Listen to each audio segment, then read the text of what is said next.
नमस्कार, हकीकत न्यूज में आपका स्वागत है। मैं हूं आपकी साथ अंकिता। चलिए बढ़ते हैं मुख्य खबर की ओर। खबर बिजली विभाग से, जहां सुबह 9:30 में बिजली कंपनी शहर संभाग के सब स्टेशन नेहरू के भवन की सीलिंग गिर गई। गनीमत रही की सीलिंग यहां पर कार्य कर रहे आउटसोर्स कर्मी आश्रित मिश्रा के सिर पर नहीं गिरी, नहीं तो बड़ी घटना से इनकार नहीं किया जा सकता था। आपको बता दें कि सीलिंग आश्रित के पांव पर गिरी, जिससे उसके पांव में सूजन आ गई है। आपको बता दें कि नेहरू नगर सब स्टेशन के प्रभारी अनिल सिंह ने कहा कि सिविल विभाग बली लेने का इंतजार कर रहा है, क्योंकि सब स्टेशन के मरम्मत व नव निर्माण को लेकर अनिल सिंह व कार्यपालन यंत्री नरेंद्र मिश्रा ने भी सिविल विभाग के जिम्मेदारों को पत्र लिखा है और कई बार मौखिक सूचना दी है, पर सिविल विभाग फंड का रोना रोकर पल्ला झाड़ लेता है। आपको बताते चले कि विशेष बात यह भी है कि इस सब स्टेशन का निरीक्षण मुख्य अभियंता प्रमा पांडे भी कर चुकी हैं, पर नतीजा सिफर रहा। अभी हाल ही की घटना है जब क्षेत्रीय लेखाधिकारी विकास भारतीय शहर संभाग के परिसर में बने रिहायशी भवन में रह रहे थे, जहां शौचालय की सीलिंग इनके सिर पर गिरने से वो घायल हो गए थे। आखिर सिविल विभाग क्यों कुंभकर्णीय नींद से नहीं जाग रहा है? लगता है बलि लेने के बाद सिविल विभाग की नींद खुलेगी।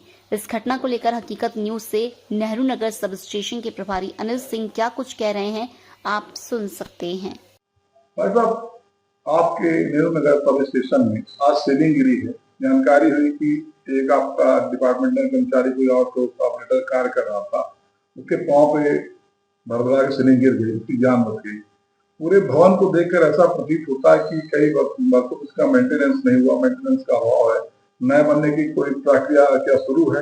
क्या कुछ कहना चाहेंगे आप इस विषय में? केवल यही कहना चाहूंगा कि सिविल की करतूतों का रोना हम लोग रो रहे हैं। किसी दिन कोई व्यापक जनहानि जब हो जाएगी तब शायद ये लोग नींद से जागेंगे। कई बार सिविल में हमने बोला भी, सिविल डिपार्टमेंट के कई अधिकारियों से बोला, माननीय अधीक्षण यंत्री महोदय से भी बात की, उनसे भी बोला गया। अभी एक मीटिंग हुई थी तकनीकी कर्मचारी संघ के माध्यम से, उस दौरान भी बोला गया है।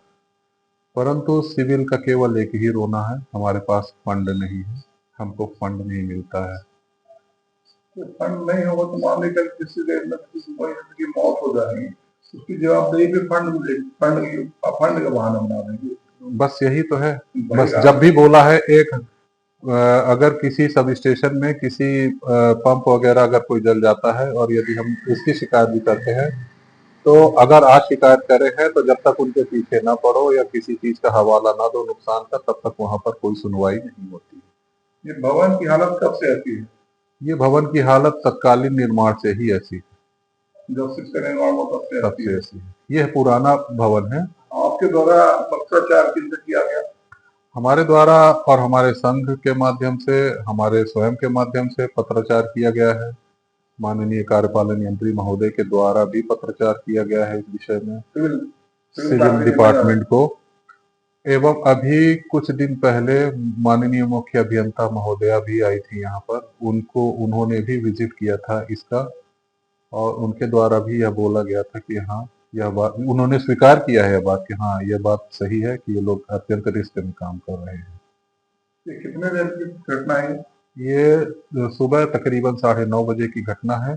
हम यहीं थे, हमारे ये ऑपरेटर है, कंप्यूटर ऑपरेटर महोदय आशित मिश्रा जी, बस सेम पोजीशन से थोड़ा सा पीछे बैठे थे और कंप्यूटर में काम करने की तैयारी कर रहे थे। इसी दौरान सीलिंग भड़बड़ा कर गिरी है, सिर बच गया, उनके पाँव में सीधे आई है, पाँव में सूजन भी आ गया है और साथ में स्क्रैचेस भी आए हैं। क्या कुछ कहना चाहते हैं कि सिविल एक्टिव हो? कोई ऐसा मैसेज कहना चाहते हैं कि सिविल एक्टिव हो तो लगे कि हाँ काम करना जरूरी है?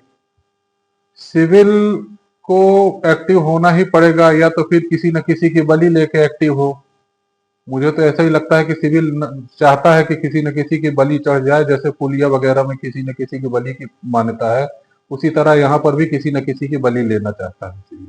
क्या नाम है आपका? अनिल सिंह, प्रभारी मेंटेनेंस, नेहरू नगर।